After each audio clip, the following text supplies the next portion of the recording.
This is Gene Montefiore, and welcome to the Tapping Q&A podcast, recorded live to tape from Williamsburg in Brooklyn. This is episode 260, originally aired March 1st, 2017.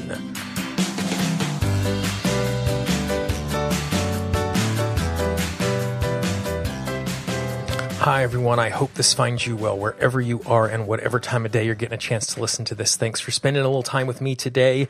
Today is a very, very, very special podcast, and my editor is going to be annoyed at me because I used 4 varies. I'm not allowed to use any varies at all. Before we get into that, I would like to send a shout out to Sharon, Don, Ika, and Rox. That last one's my mom. Those are 4 people who recently decided to support the Tapping Q&A podcast, allowing us to keep bringing the podcast to you free of charge. And we're 40% of our way towards our first goal of being able to start transcribing every single interview that we do. So you'll have access to both audio and a written out version of those interviews. I have a whole bunch of interviews scheduled over the course of the next couple of weeks, and they're going to start rolling out next week, actually the first one. And it's just a way for you to be able to get more out of the podcast. If you would like to support the podcast and receive some really cool gifts, all you got to do is go to tappingqa.com/support. If you're listening in the website, right above the player, there is a little bitty link you can click on. If you're listening to this in a smartphone, if you go into the show notes, you can click on support the podcast for all the information, how you can get involved with that. So today's podcast is special because on Friday, March 3rd, it will be the 8-year anniversary of the Tapping Q&A podcast, which for me is pretty cool. The fact that this is something that has continued for so long, between full episodes, bonus episodes, 2-part episodes, we have over 310 episodes total, including this one. There's another 12 pieces of audio in the podcast feed where you can learn from. And all of that stuff is free of charge. We've had some just tremendously awesome guests over the years who have given their time, all of it free of charge, all of it simply because they wanted to support the community and they wanted it to grow a little further. This year, we are on pace to having 250,000 downloads of the podcast between new episodes and episodes that are in the archive. And much of that is because of listeners like you who have turned to a friend, who've turned to a loved one and say, hey, I have something that you might find super, super useful, and you've passed it along. And so thank you very much for that. Thank you for the questions, the comments, the suggestions. All of that stuff is really super awesome. And my life is so much better, not just professionally, but personally, my life is so much better because of the engagement of so many people like you with the podcast. So today for the podcast, it's a little different and it's probably even a little bit self-indulgent, but I hope there's some lessons inside of this that you will find useful. Instead of me doing an interview, I was interviewed by my sister about doing the podcast and tapping in general. My sister, Lainey, was one of the first people I ever taught tapping to. When you learn tapping at the beginning, you become a zealot and you overshare it. And she was one of the people that I overshared with. And it's a tool that she still uses in her life, which is pretty cool. So the conversation is about the history of the podcast, what I've learned from the podcast and what I've learned from my clients. I think that part is the part that you're going to find most useful, because I think the information about all of this time and how it impacts me daily and how it impacts my work with my clients, I think will be useful for you as well. So without any further ado, here is a conversation and a celebration for 8 years of podcasting.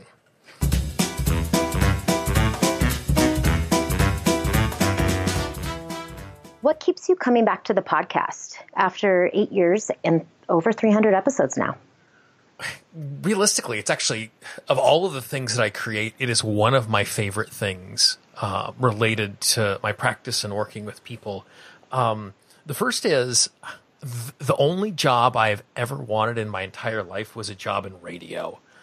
It just, because it's a medium in which it's a broadcast, but you get to have a personal conversation. And I can remember when I was living in that house out by Capitol Hill in Washington, D.C. One night I was doing the dishes and I was listening to the radio and the DJ asked a rhetorical question and I answered out loud as if we were really having a conversation. And I wasn't embarrassed by that, like I had been tricked by the radio, but it was this moment of how personal that connection got to be. And I'm in a circumstance on a $140 microphone sitting at a laptop that I own. I get to have this really amazing personal conversation with people all over the world. And in the process of that, it's not just me distributing stuff. I get to learn so much because I get to do these really cool interviews. And it just is this really awesome way to interact with people all over the world.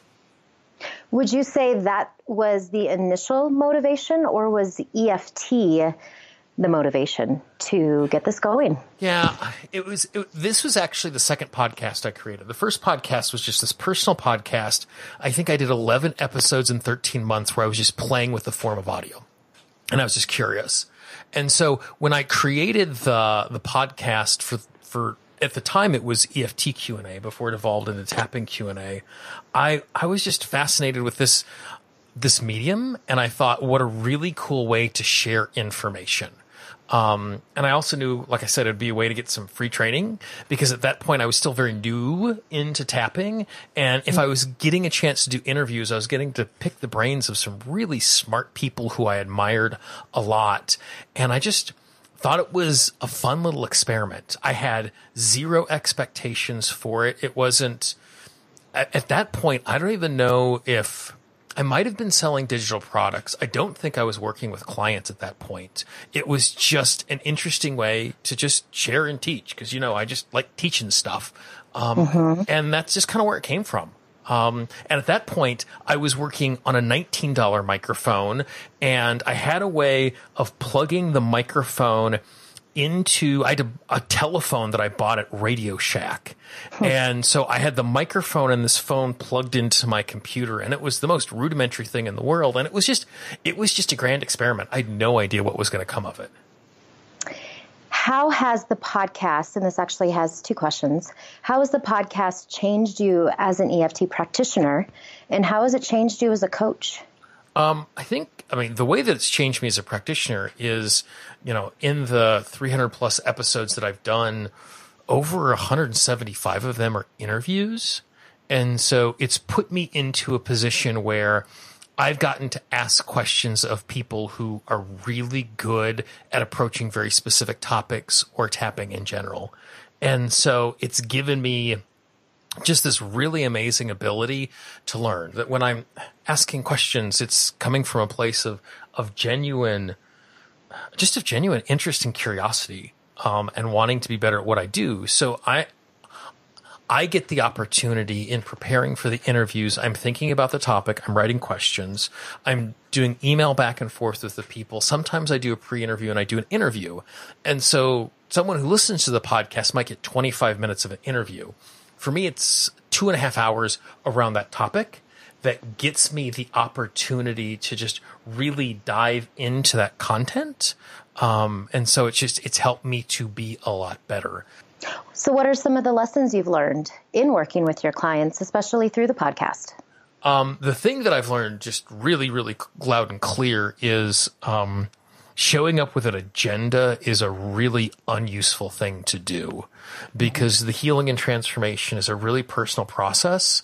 And even with experience and expertise, when I show up, I don't know what the client is experiencing, and I don't know why they're having the struggle that they're having. I have ideas, and it's been really beautiful. And a number of the conversations where I've been interviewing practitioners is listening to them talk about very humbly how they've had dispositions about things and how those have been disproven by their clients, or how they were misunderstanding what was going on. And so it's become this real reminder of, I have experience and I have insight, and I just need to shut up and listen and get a real sense of where the client is coming from, because it's never my work. It's always my client's work. And interviewing really skilled practitioners has really helped to hammer that home. How have you built relationships through your podcast? And this is the really cool part about the podcast is it's directly impacted relationships in three types of ways. The first, most direct way is the people that I've interviewed. They've gone from people that I've admired to people who I now consider really close friends. So people who have been on the show multiple times, I have connected with when I'm traveling. I see them when they travel through New York City. We get food together, like that really specific sense of community. The second kind of level of connection is people who have just heard the podcast and have felt connected to the work and have wanted to work with me in a long-term fashion. That's pretty cool. But the third, which is the most amazing, is I was looking at the stats because I'm just thinking about it because of the anniversary of the show. In the last 2 years, the podcast has been downloaded in 167 countries.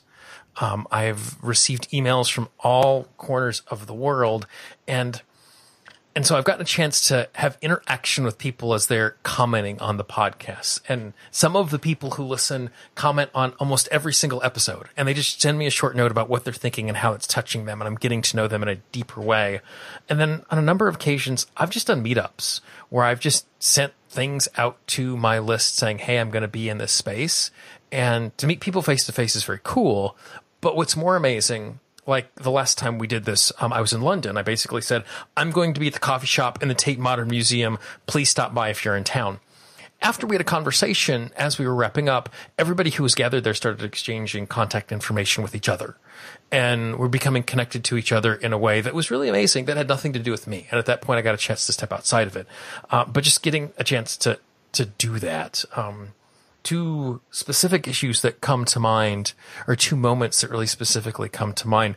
One was during the Egyptian Civil War, and the second was during the nuclear disaster in Japan. And in both cases, I received emails from people saying, this is helping me sleep through the night. The information that you're sharing, the interviews that you're doing, the way that you're sharing these other practitioners are giving me strength and tools to get through this really, really hard time. Wow.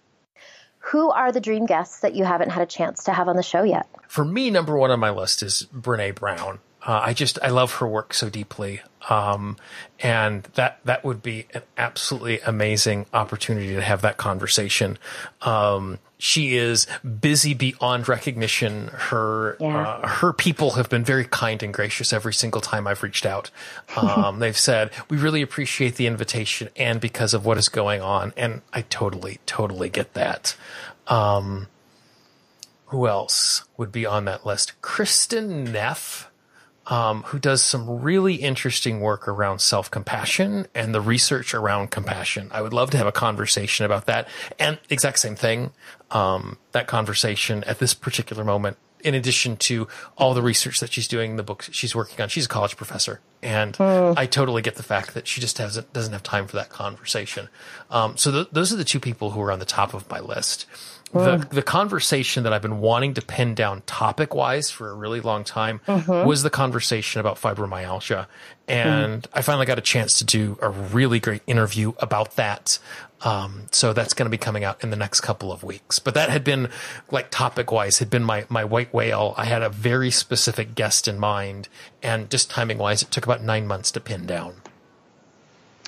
What is it about that topic, or maybe what is it about the clients that you've worked with fibromyalgia that made that get to the top of your list? Yeah, it's a topic that's asked about a lot. And it's a topic in which I know that there has been lots of people who have tried to tap for it and have been very unsuccessful in that. And since it was something that is so debilitating, has been asked about a lot, something I have no experience at all with. It was, sometimes when I interview someone, I've worked with the topic, I have some experience with it, I've done some reading, or I've read the book the person I'm interviewing has read, so I have some insight and at least some place to start.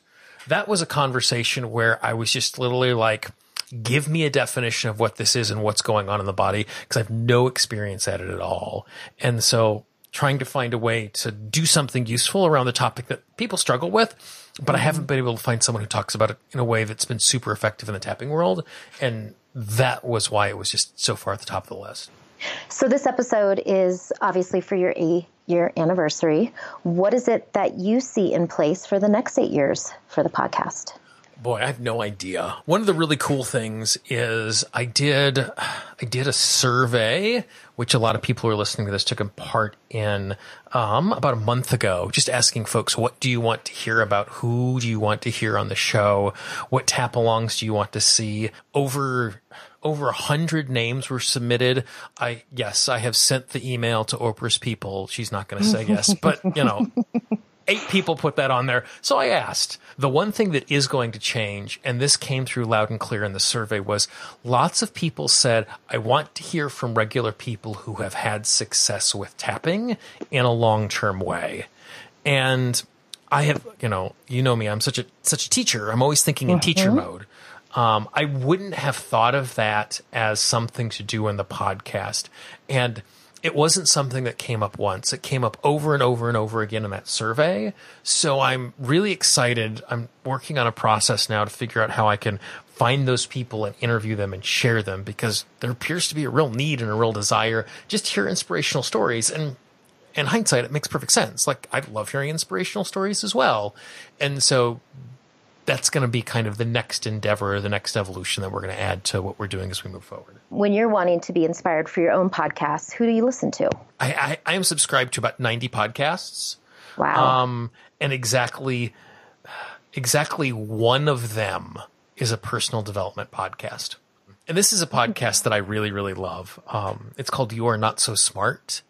And it's about the art of self-delusion and about all of these things. It's about all of these things that we think we know, and the way that we trick ourselves into thinking what's going on, the way we delude ourselves about how much control we have in the world.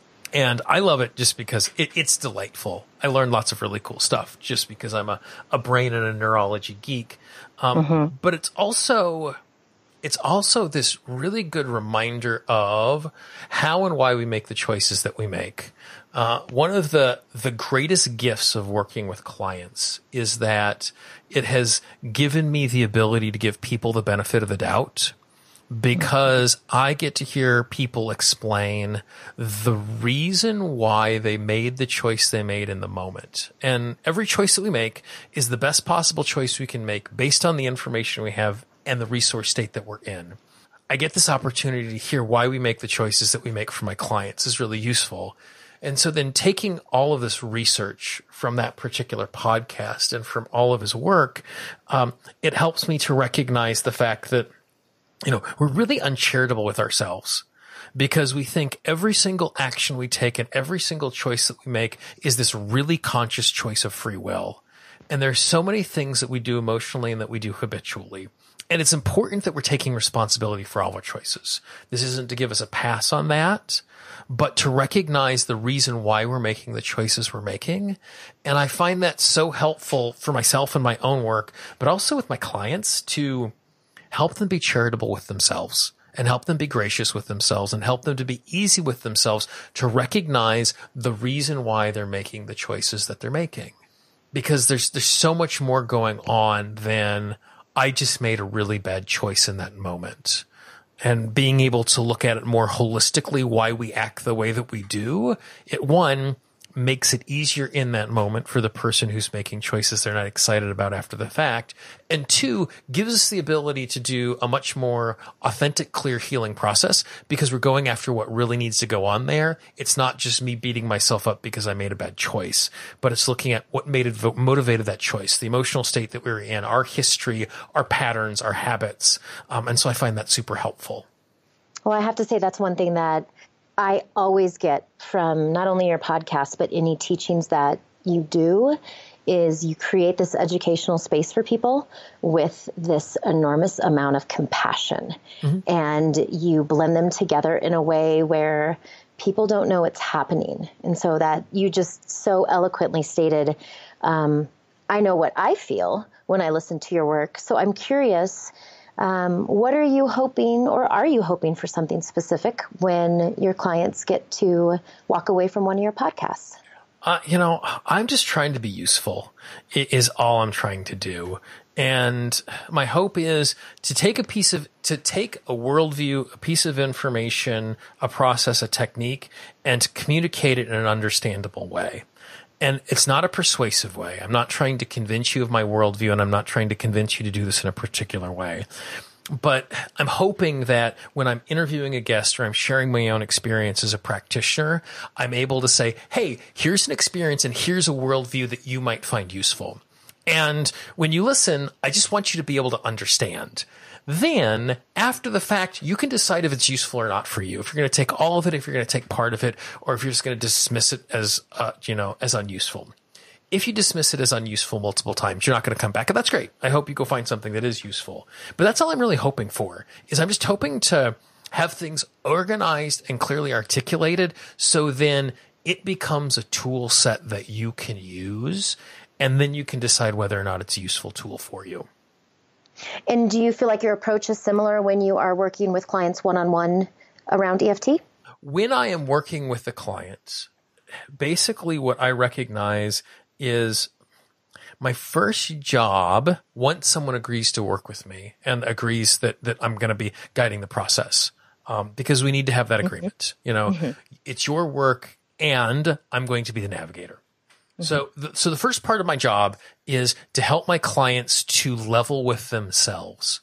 And what I mean by that is helping them to clearly and honestly see, or clearly as possible and as honestly as possible, because I don't know if we can do it 100% clear and 100% honest, where we're actually standing. What's really going on? Why are we acting the way that we're acting? So it's coming to this understanding of what is motivating that choice and that action.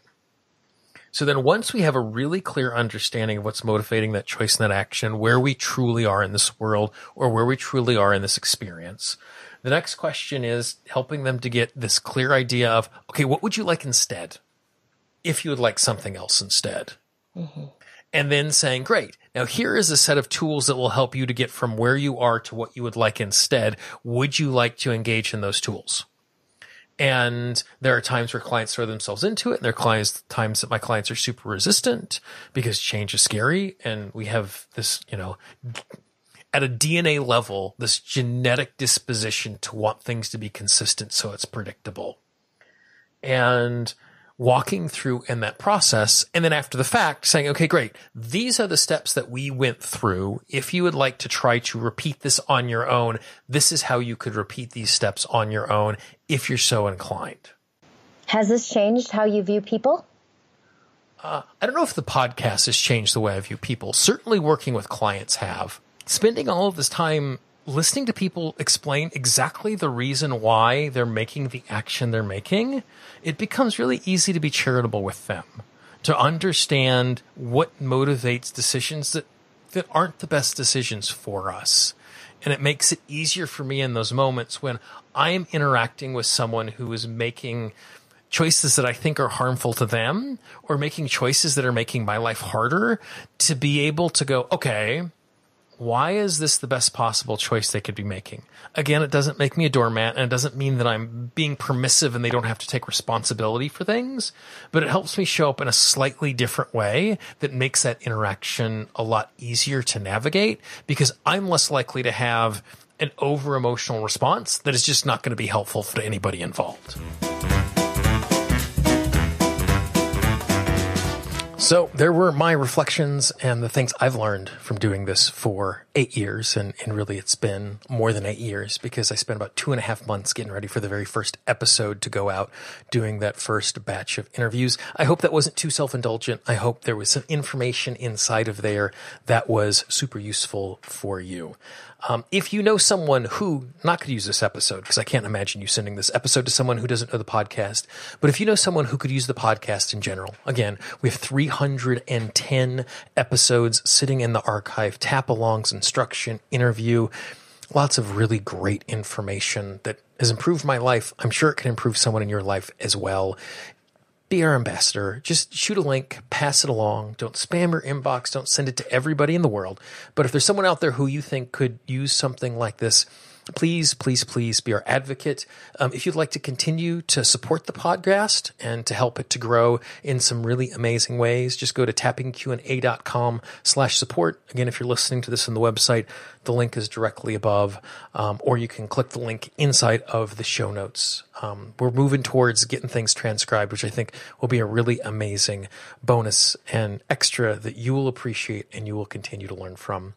If you have a question, a comment, a topic, something you'd like to see in the future, drop me a note, Gene, Gene, at tappingqna.com. If you're listening in our app, which you can download at tappingqnapodcast.com, click on the contact button and you'll be able to send me an email or leave me a voicemail. If you're listening in the website, just scroll up to the top and you will see on the menu bar contact.